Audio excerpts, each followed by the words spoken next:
name is Mackenzie Meaney. I'm here with my best friend Kelsey Darcy, and we are here on our podcast. Brand new episode, first episode of the series.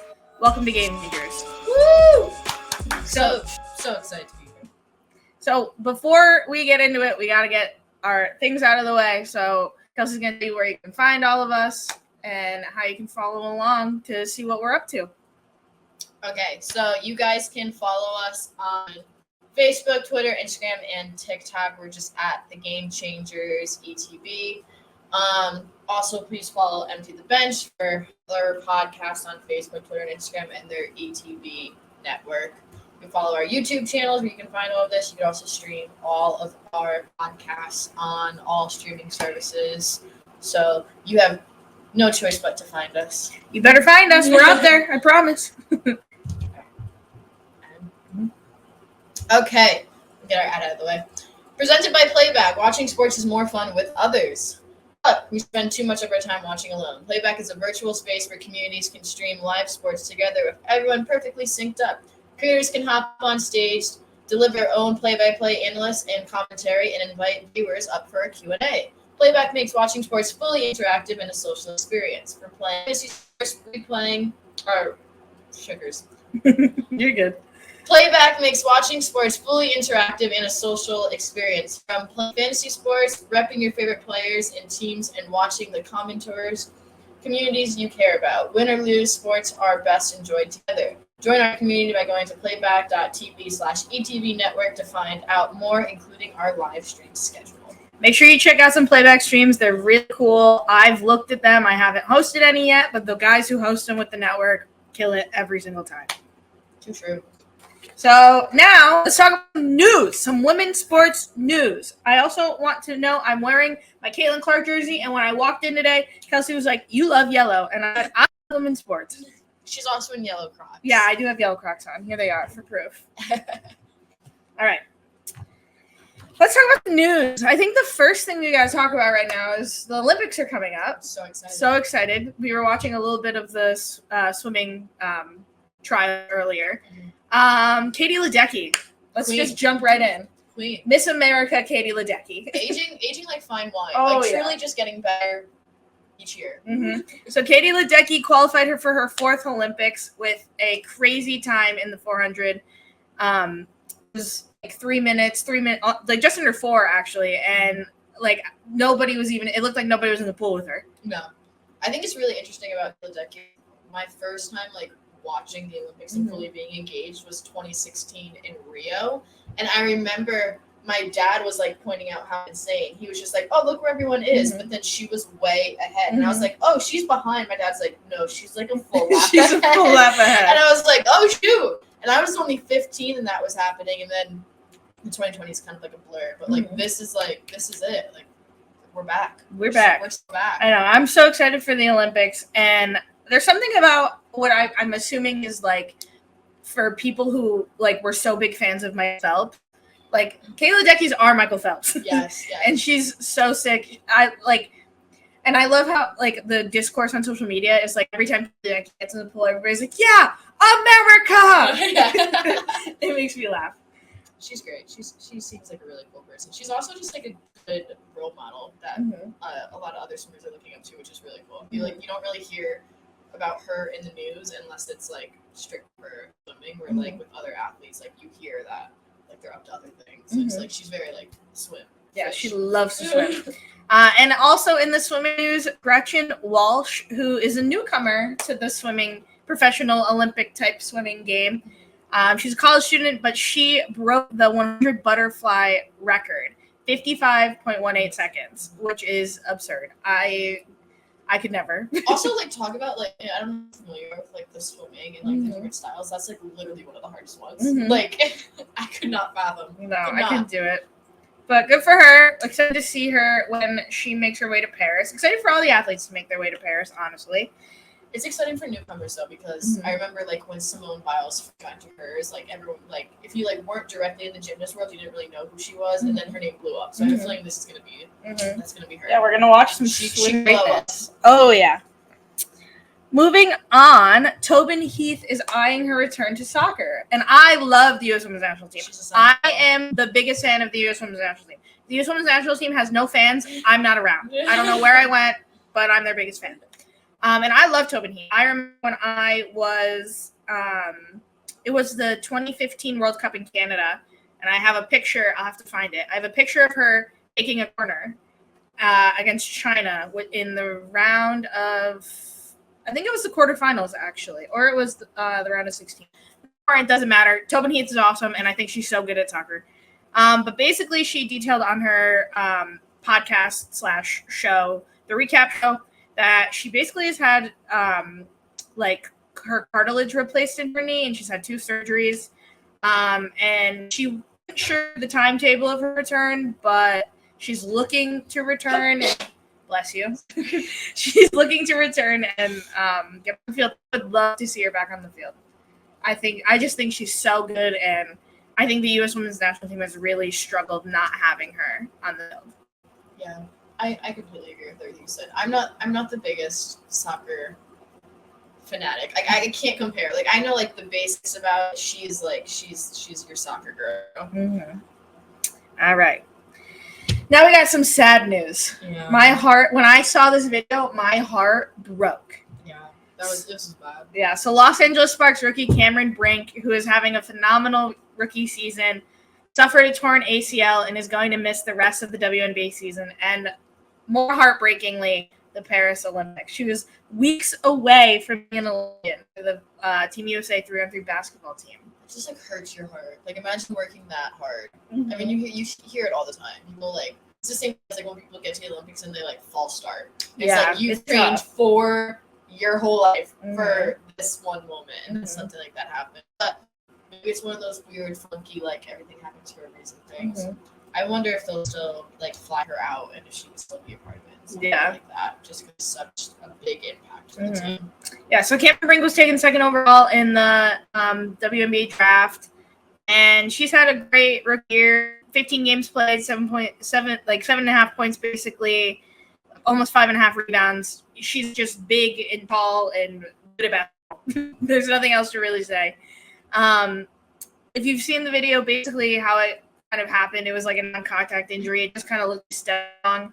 But the worst part about the video is she knew. I think she knew the second it happened that it was done, because she went down and she was like screaming in pain. But I think it was more of like an emotion. Yeah, yeah. I'm done. That's so funny that you like how the video went, because I've known so many people that have torn their ACLs, and pretty much all of them are the same thing. Like, only I saw one person tear their ACL in person by contact, but other people I've seen like on film or videos, or like friends of mine that have, and they literally like step wrong, like no contact, and then it's the same thing. Like, the coach that we worked with, when she tore hers, she went down and she screamed, and I was like, "Did it hurt?" And she was like, "No, I could walk after." She was like, "I just knew my whole season was over," and I'm like, "Oh, that hurts. That hurts to hear." Yeah, it's tough. Got to get some bionic knees or something, and if somebody in science a lot of band work, a lot of ACL management. All right, so last week, the Phoenix Mercury played the New York Liberty. They had a record high 33 3-pointers, which just like went to the bank, tossed it up. They went to the bank. They knew where their money was. It was at the bank. They knew where their money was, and it was in the bank. Kept shooting. They just kept going.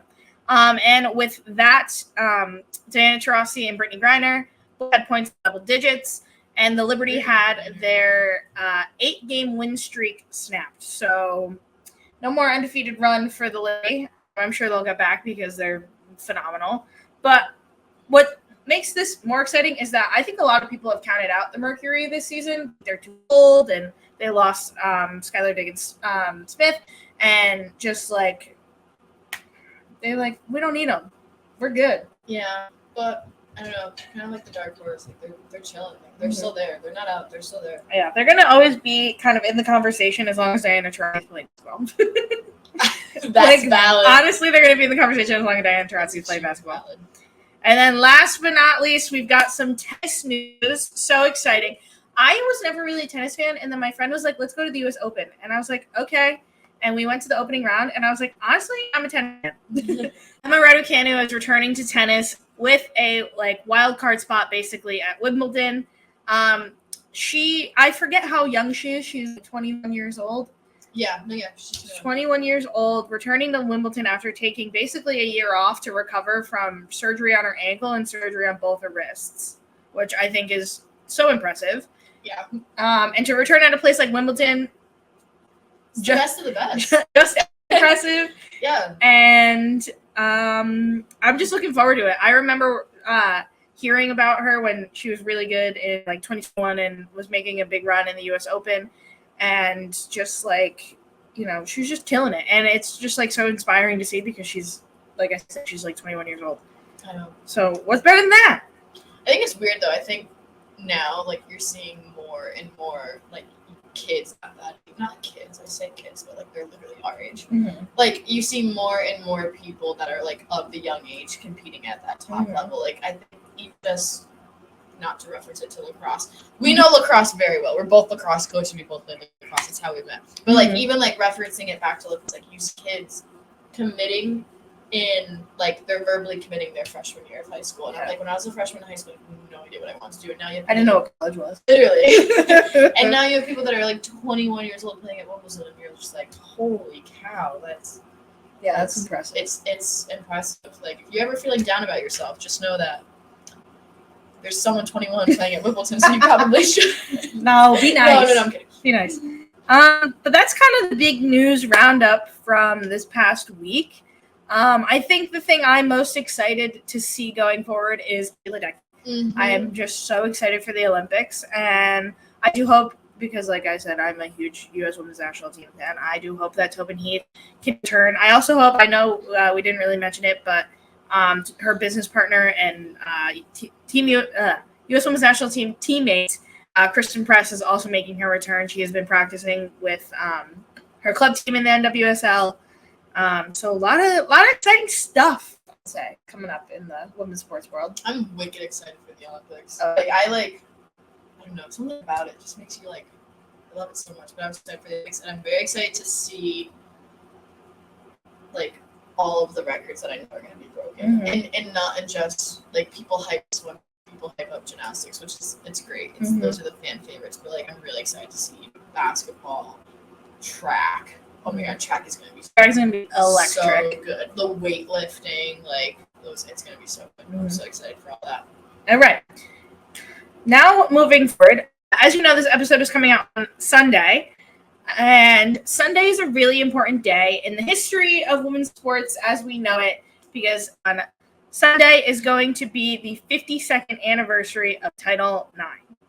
Now, what Title IX basically means and what it basically is, it means that when it was passed in the 1970s, that there would no longer be any discrimination on the basis of sex in any type of institution, college, sports, anything. And so with that, we basically got this wave of athletes being athletes, women athletes being women athletes, and having everything be equal. So equal gyms, equal practice time, equal time on the field, equal equipment. Everything had to be up to this specific standard. Sometimes we don't always see that today. For sure, there are moments where it's not even. But I think in the last 2 years specifically, I think we've seen a lot of growth in women's sports and a lot of people buying in and realizing that women's sports is an industry that is so exciting and so crucial to the world, and it gives people places to look up to. Like, I can't speak for you when you were younger, but when I was younger, I've always wanted to have somebody other than like the U.S. Women's National Team to look up to and watch. And now, like, the WNBA is more accessible than ever, and lacrosse on television is more accessible than ever. Swimming in the Olympic trials, like, everything is broadcasted, and you see everybody's breaking records on viewership, have fans in the stadiums. It's so cool, and it's so important to our life. And, you know, I can't imagine what it's been like to be like a female athlete in the 60s and the 70s, because we never had to experience that type of like discrimination and not having a field to play on, or not having a place to practice, and not having a seat at the table. And, you know, I'm excited that now, as we coach, we get to see our athletes be a part of this conversation and grow with this movement as it grows. I completely agree. Very well said. Thanks. I think just from,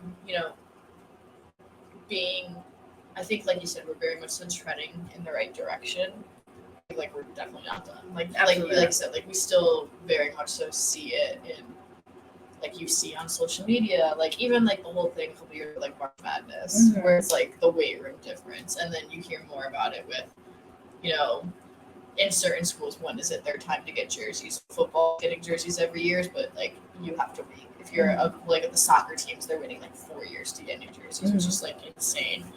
But I see really, really great things on social media and Instagram, such as, like, that, where it's, like, the views on certain games are, like, skyrocketing. I remember there was, like, a video that was trending at one point where it was just, like, if you were offered WNBA tickets, like, would you go? And people were like, no, I couldn't even name that. And now it's, like, the national championship had, like, 3 times, like, more views than it has in the past, which is insane. And I think Caitlin Clark played a big part of that. My girl. But, yeah, I think we're very much so trending in the right direction, which is really exciting.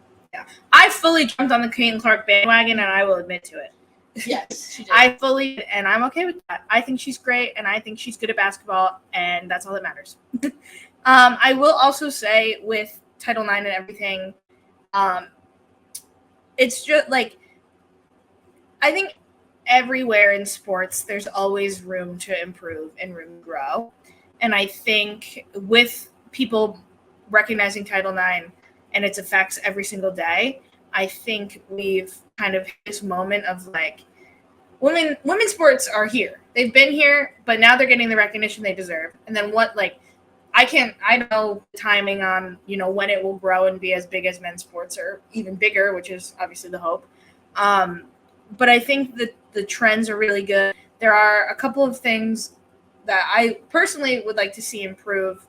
But I think it's just such a historic piece of, like, law that, like, I can't imagine, like, my life would be totally different and your life would be totally different. Absolutely. And everybody we know life would be totally different. Caitlin Clark's life would be totally different. It'd be, yeah.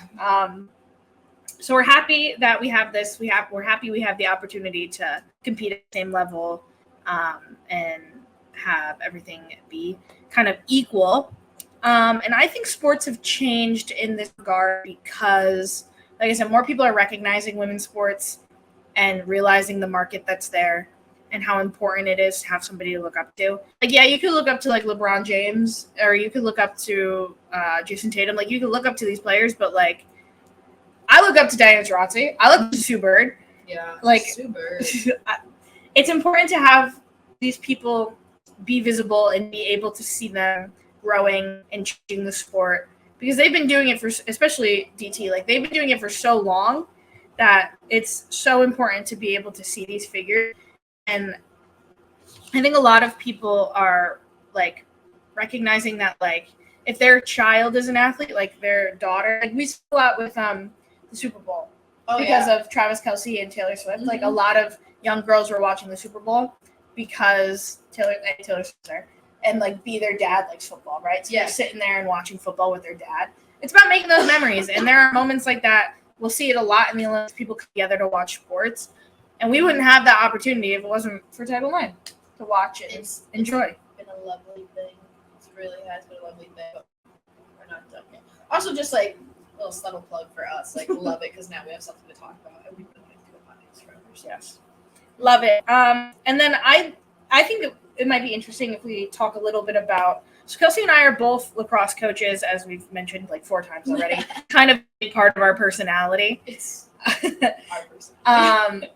And we love it. And I love the sport of lacrosse. Kelsey loves the sport of lacrosse. That's how we met, like we said. But I see the effects of Title IX working every single day when we're in practice and engaging with our players, because people before us fought so hard for them to have this moment. And, like, still, every time when we get to the field, I see those, like, football players, like, practicing. Yeah, I'm like, I really hope they get off the field and they're not like, oh, you can have half of it. Yeah. But there are also other moments where it's like there are women's sports teams and women's lacrosse teams in high school and, like, elementary school level where it's like they don't have their full field. Like they have to share it with the boys team or a completely other sport. Yeah. And not that that's a bad thing. I think that's kind of the epitome of like, it's equal because you literally both have half of a field. But I don't know. We did better than the boys team, so we deserve the whole field now. No. We're both putting in the work. Yes, we're both putting in the work. I was mad. No, I hear you. I think, like, going off to what you said, too, like, I think it depends as where you are. Mm-hmm. Like, people have fought so hard, and, like, there's been tons of times where, like, I've gone to, like, coach a lesson, and there's been someone on the field, I'm like, you guys gotta go. And they're like, why? And I'm like, well, what do you mean, why? Like, it's our time. And then there's been other times where, like, people that get it, they're like, oh, no, yeah, totally. Like, my bad. Like, you got practice, like, all you. So I think if we could spread it more for everyone's got that same mindset of, like, we'll just have to keep chipping away. What do you think, in 10 years, what do you think the women's sports landscape looks like? Ooh. That would be the 62nd anniversary of Title IX. You know, in a perfect world, I'm trying to say this, like, so strategic without it coming off that. Like, I am so grateful that we have this, and I think it's been amazing. But in terms of, like, we just want equal playing field, like, I would love for it to not be something where it's gassed up, where it's just so casual. Like, oh, men's is playing and then women's is playing. Like, and then, like, there's equal viewership. And I know it's not going to happen because certain sports bring in more viewerships. Like, there's a reason why the NFL can give out insane contracts with so much money to each of these athletes because it's, like, the number one viewed sport in the nation. So I understand that, but, you know, like, even if it, like, for something like, so I saw it on, like, not to go back to this, but I saw it on social media before where they talk about how some game had, like, 3 times more viewership than it had in the past, and, like, that's amazing. And I understand, like, from a marketing standpoint, marketing standpoint, that's great. We love to see the growth, but, like, you don't on average see what we're posting for the men's sports. I mean, they just get their viewership and that's it. And then it's like for women's, like, we're trying to, like, advertise it in a way because, like, yes, we're trying to equal the playing field, but I guess in a perfect world, it's like I want you to be so normal that, like, you don't need to compare. But I understand that doesn't really help us because we fought for so long, and people before us fought for so long, and we're gonna fight. And, you know, I think not to get too deep, but like, as we're both young, obviously, and, like, our job is to fight for this, and then also to, like, inspire the other kids as well. Like, the whole reason why I coach and the whole reason why I love working with kids is because I said it from the start. Like, you need to inspire the youth because they are our future. And it's like, and, like, you want to make sure that goes well. So it's like, if we can, you know, equal the playing field now and, like, fight so that the next kid doesn't have to even think about it, they can do their thing. Like, that's the goal, so that they can just play. Because I think being an athlete, it's like, I'm not just an athlete. Like, you need to understand that being an athlete is a lot of these kids and athletes in general that of all ages, it's their identity. So it's like, you got to make sure that, like, we're protecting that for them because that's who they are at the core for a lot of these kids. Yeah, and especially at a time where, like, there are so many, not to get political, there are so many things about, like, politics today where it's kind of like you never know what things can get taken from you and what things could be improved. I'm not saying that I think that any political power is going to take Title IX away and get rid of the equality in sports, but it's something I've always thought about.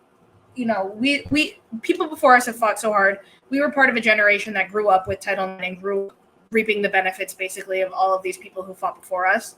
And that doesn't mean that we can't fight, like you were just saying, and, like, show up and, like, show our support in any way possible. And I think for me, when I think about Title IX and when I think about Title IX 10 years from now, I just see everything getting so much bigger. Like, more WNBA teams, more NWSL teams, more access to watch most whatever sport you want is just right there. ESPN Plus got all the little categories. There's going to be a bunch of categories for women's lacrosse, like women's weightlifting, women's swimming, and not even when it's, like, college time. Like, there's going to be professional leagues. There's going to be ways to access all the time. And I think that's something that excites me the most.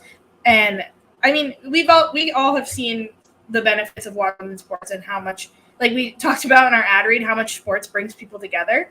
I think that, like, I've been to, like, women's sports bars where all they have on the television is women's sports, and it's incredible. So yeah, we love Title IX, and we hope to see it going strong, the rest of our lifetimes and the rest of the lifetimes after us. Mm-hmm. And big shout out to those that, fought for all of this prior so that we can still reap the benefits. Yeah, and like also just like, I mean, it doesn't matter who it is, but like everyone has, at least from a female athlete, I know I can say that, like, for me, I had a strong female athlete role model who like was fighting for this for the longest time as well, and like that helped carry my direction. So I think if we could be that person for someone else, then that's a win. I don't know. Yeah, we'll have to give a big shout out to Billie Jean King. That's the girl right there. Oh yeah, that's the goat. Queen. My goat for real. Queen. All right. Water break. Quick sip, everybody. Everybody get your hydration in. Kelsey's drinking a juice box. A Capri Sun. Very cute. Wicked good. You keep saying wicked. I lived in Mass for school. Like a year? Too. But my dad's from Mass. Oh, I didn't know that. Yeah. Shrewsbury, man. Shout out to Kelsey's dad. Holly D, you're great. We love him. All right. Anyways, moving on. What's coming up this week in women's sports that you're most excited about? Lay it on me. Play it in the mic. What do you got? USA. Too loud. Oh, sorry. I told this before. The gymnastics Olympic trials. Oh my god. Okay, I was a gymnast for a hot second. I didn't know that about you. Well, because it was very short-lived.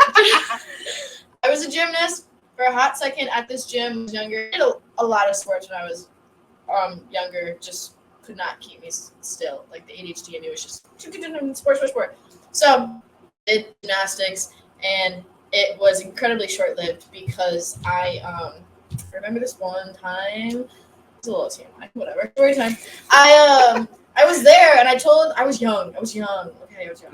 And I told the instructor, I was like, you really gotta go pee. And they were just like, you're okay. And then I was like, they're like, can you hold it for a little bit? And I was like, yeah, I got you. I did not. I really had to go. And then, like, I asked again, and they're like, you have to wait until it's over. And at that point, I was just like, I couldn't even walk. I just remember. Do you ever remember, like, such a deep core memory at a young age, and you're just like, okay. So, long story short, I went to the bathroom there, and I was polite last to come back. That's wild. That's crazy. Yeah. That's nuts.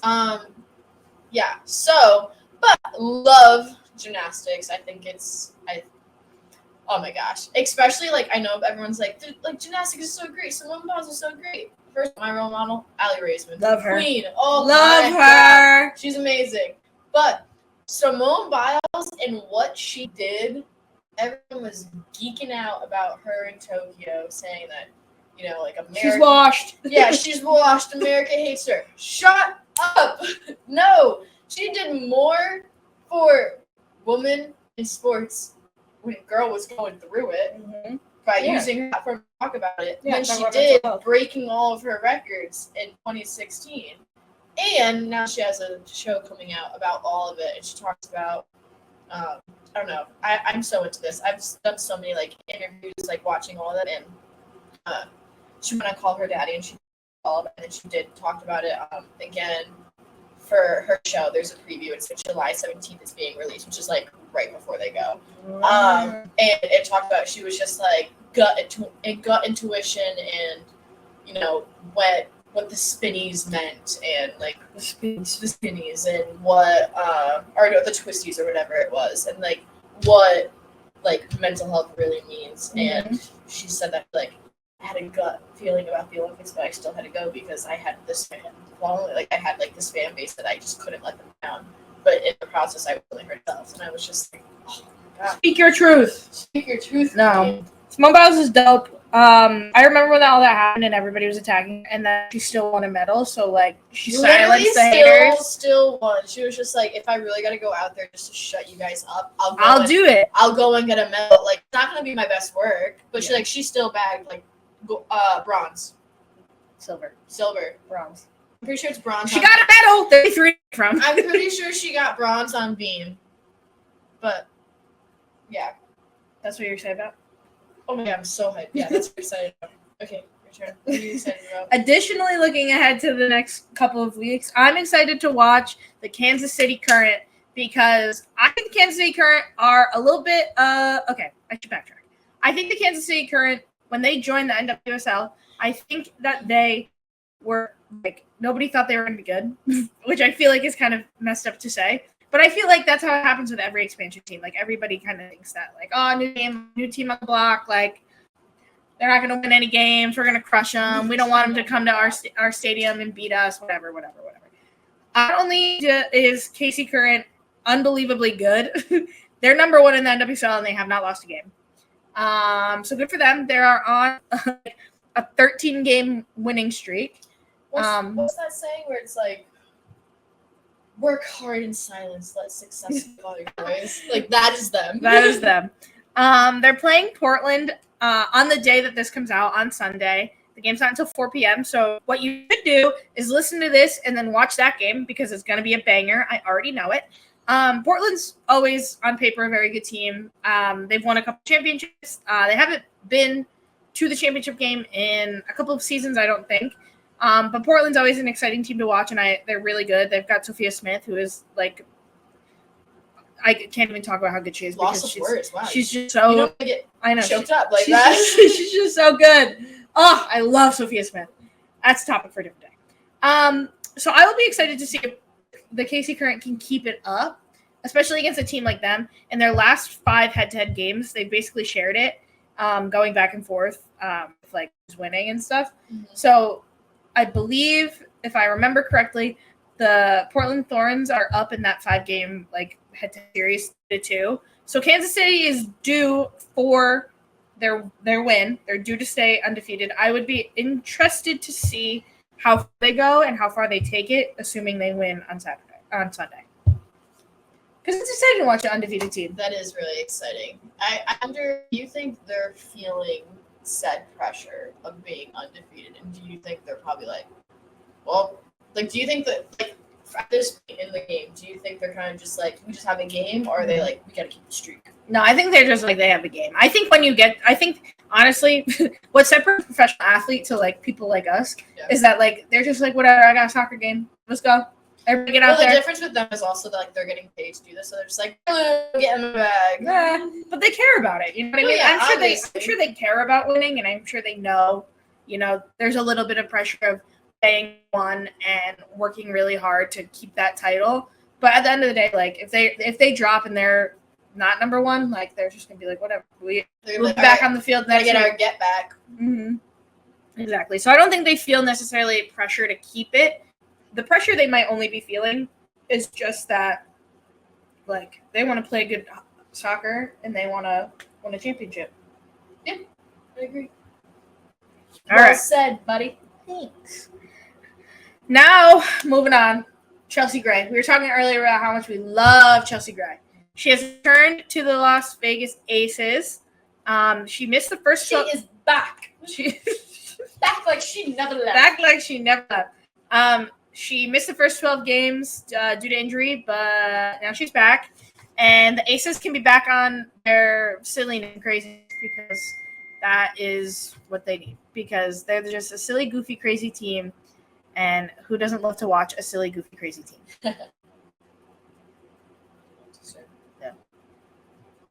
What are your thoughts on the Aces? And how do you think that Chelsea Gray, when she returns to this lineup, what do you think or now that she has returned to the lineup, what do you think she brings to this team that's probably trying to go for a third in a row? I think with someone like her, we're like there and then they take a break. Like, I think that reflecting break of like wanting to get back, like, I think she's hungry as hell. Mm-hmm. I think the IQ is there, obviously. I think the passion is going to be stronger. And having just sat for so long, mm-hmm. I think she's going to bring a lot of energy to the team, and I think they're going to be excited. And, like, everyone knows that, like, at the heart of the team, mm-hmm. in any success, it's, like, the trust, the connection with the other players. And then obviously all the other skill follows behind it. So I think like her coming back is like a big blue piece. It's like the puzzle that was missing. You know the puzzle piece that like you lose. It's like, oh, it's under the How couch. often are you losing puzzle pieces? But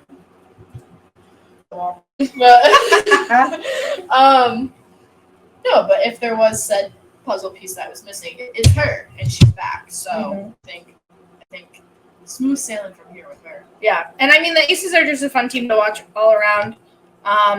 I honestly think if anybody can 3-peat it with them. And they just recently like sold out all their home games or something. Like all their games are sold out. Yeah, and I mean like I think when we're talking again, when we're talking in 10 years about like the history of the WNBA, I think the Aces are going to have a big old chapter in that book because they're just unbelievably good. Like there's no words I feel like I can string together in a silly little sentence to talk about how good the Las Vegas Aces are, how good they are for basketball, how good they are for the league, how good they are to watch, and how good they are to potentially 3-peat. They just got all the pieces, and I love Becky Hammon. I think Becky Hammon is a great coach, and I think she's also like a little crazy, but like sometimes you need to have like that intense, crazy coach to like be like, get out there, run this play, score, and do it again. And then do it again, and do it again, do it again. Do it again until there's no more time, and then you can go home. Exactly. Now, back to the Olympics. We started the episode with the Olympics. We're going to kind of end on the Olympics. U.S. Women's National Team. We got to talk about them because they are currently ranked the lowest they've ever been in, like, my lifetime. And, you know, the World Cup this past year was a disappointment, to say the least, in my opinion. They haven't been back to that spot that they were at when I was a kid, when I was watching them beat everybody by, like, 6 in every single game. Emma Hayes has a lot on her mind. Now she's a new coach. She did get her first couple of wins as the U.S. Women's National Team head coach. She got a lot on her mind now because she's got to decide on her roster for the Olympics. Who's going and who is not? Who do you think? Give me your top 3 who's going, and then maybe if you've got top 3 who's not going. Oh, no, you're going to have to answer that first. Oh, I got to go first? Yeah. All right. I think mine's probably going to match yours, honestly, because we think alike. Yeah. I think a lock for the roster, Trinity Rodman. I think Sophia Smith is a lock. And I'm going to say Emily Sonnet is a lock. I love Emily Sonnet. She didn't with the previous head coach, with Flacco. I don't think she got as much playing time and or recognition that she deserved. And I think she's great. And I think she really holds it together. She's got that veteran presence. She's been on the team for, like, ever. That I think they'll need that type of person. Who do you think is not a lock? Honestly, and I feel like this might be controversial. Here we go. I honestly don't know if Alex Morgan is going to the Olympics. Wow. I don't know. I do think Alex Morgan is good. And I do think Alex I hope so. I think Alex Morgan is good. I do think that, you know, she's been so good for so long, and I don't think she's past her prime. I just think that. How long ago did she have her kid? Oh, her kid's like 3. I think Charlie's like 3. I don't know why. It's only one. I don't know why. Yeah, she's just got a daughter. I don't know why I thought she had one. No, she's got a daughter. I don't know if Alex Morgan is going, and the reason why I think that is just because her performance at the World Cup was not good. And I feel so bad saying these things because I love Alex Morgan and I love the U.S. Women's National Team, as we've talked about a million times already. I just don't think that Alex Morgan has put in the work. Not put in the work. I don't think Alex Morgan has proved. I don't think Alex Morgan has proved herself well enough to go to the Olympics. She'll probably go because she's Alex Morgan, but she might. Does she go for the experience, for the calm nature? Yeah, she might be a sub or something. But I don't think Alex Morgan is starting. How old is she? She's got to be in her 30s. Fact check me. I bet you she's like 33. Another person I don't know if they will be going or not I love Christy. 34. I was close. I love Christy Mewis, and I don't know if Christy Mewis has been, utilized in the right way for the U.S. Women's National Team. I don't think she's bad. I think she's a good player, and I enjoy watching her, and she makes me laugh, and I love her relationship with Sam Kerr. But I just think I don't know if Emma Hayes. I don't know how Emma Hayes is going to put her in rotation at this moment. Again, she could be somebody who goes and it comes off the bench, and is just going to do her thing. But she's always been a bench player, and I would always love to just see her in the mix. Time is now. And this is just for me personally because I really don't like them. I really don't like Lindsey Horan. So all right, let's know how you really feel. I really don't like Horan, and I don't know why she's the captain. And not that I hope she doesn't go to Paris, but I just hope when I'm watching the game I don't see her. I don't know. What did she do to you? She didn't do anything to me. I just don't. She's not my person. She's not who I like to see out there. I think she causes too much trouble, and I think she's a little arrogant. She's a little troublemaker. People say the same thing about Kayla Clark. Okay. Fair point. And you're in her jersey. I'm in her jersey, but I don't know. And I also think that bandwagon. Yeah, correct. I also feel like Lindsey Horan sometimes is like, there's just this energy I get from her that she's like, I'm better than everybody else. I don't play in the NWSL. I play in Europe. Shit, if I was playing in Europe, I'd be doing the same thing. I don't know. Maybe I'm just a hater. Who do you think? Who do you not think? Mine matched yours. No, it didn't. You're lying to me. No, legit, it matched. Almost to a T, except I had Alex in mind, and you were like, she's washed. I didn't say she's washed. She hasn't proved herself. She didn't score a goal the entire World Cup. You don't think she's proved herself over the years, though? Yeah, but it's not about how you did in the past. No, I know. Like 10 years ago. Valid. I think maybe she's saving it all. No, she's not. I think if you look at this, trying to give the benefit of the doubt, when she's got a lock, Shawty will. I have something to say. When you look at the last year and a half to 2 years of Alex Morgan playing professional soccer, she's a mom. Okay. No, I'm just saying that obviously it's not going to be the same. Her priorities and everything else are different. So maybe. I don't know. When you look at the last couple of year and a half to 2 years of soccer, Alex Morgan has not put herself in a position that she should go to Paris, in my opinion. Sub, I guess. I don't know. Or she's not going. Okay. Yeah, you're right. No, I don't know. I always feel so bad because I'm like, I love the U.S. Women's National Team. I should never say bad things about them. And you're like, Alex Morgan. No, I love Alex Morgan. I just don't think she's proved herself. But I don't like Lindsey Horan, so didn't prove herself this time. Yeah, I should say. Shawty has definitely. We just talked about she's 34. Realistically, how many more years does she have in her to play professional soccer? I don't know. Maybe this will be her last draw. This is probably. I mean, again, not to go back to gymnasts, but with gymnastics, this should, logistically speaking, is the last one because your prime is the ages of 17 to 25, and then you're then you're old as hell in the gymnast world, even though you're young. Yeah. So I don't know. Soccer's a bit different. It's not as intense. Not that it's not intense on the body, but not as much as gymnastics. You're throwing your body in the air and landing on it. Mm-hmm. Soccer's a lot of flops. Now people are going to come for you for that. They're going to come for me for saying I hate Lindsey Horan and that I think Alex Morgan's not going to the Olympics, but they're going to come for you because you said they're all flopping. Yep. All right. Well, that's it.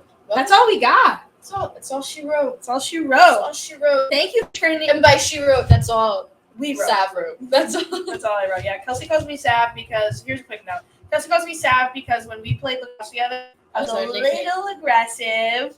And so I don't know if it was you who said it, but somebody called me a savage, and then we were like, Sav, there it is. But like it's been so, and you know what's really funny about that nickname though is that it's been so second nature that my mother refers to you as Sav. I call you Sav, like you're in my phone, Sav.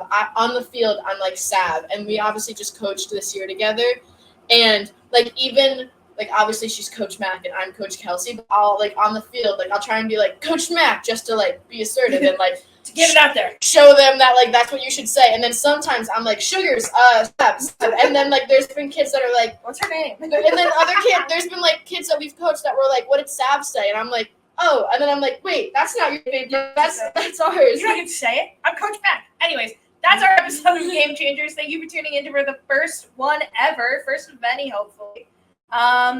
One more time, just to remind you, you can find us at Game Changers ETB on all social media. All socials. Make sure you follow us. Make sure you follow and subscribe to Empty the Bench. Great group of people. YouTube.com/ETB Network. That's where you'll find this if you want to watch us be silly on video. And if you're listening to our beautiful voices on wherever you get your podcasts, we hope you have a great day. Happy Title IX anniversary. Happy Title IX. I hope we weren't, for those that are headphone users, I hope we weren't too loud. Yeah, sometimes we get a little loud. We get a little excited. Sorry, guys. Just two besties talking. Yeah, just two besties talking about some things. But we'll see you next week. We got a couple other things coming up, hopefully, for our shows. And we'll be back better than ever. Thank you for tuning in. Thanks, guys. Catch you later. Hope you love it.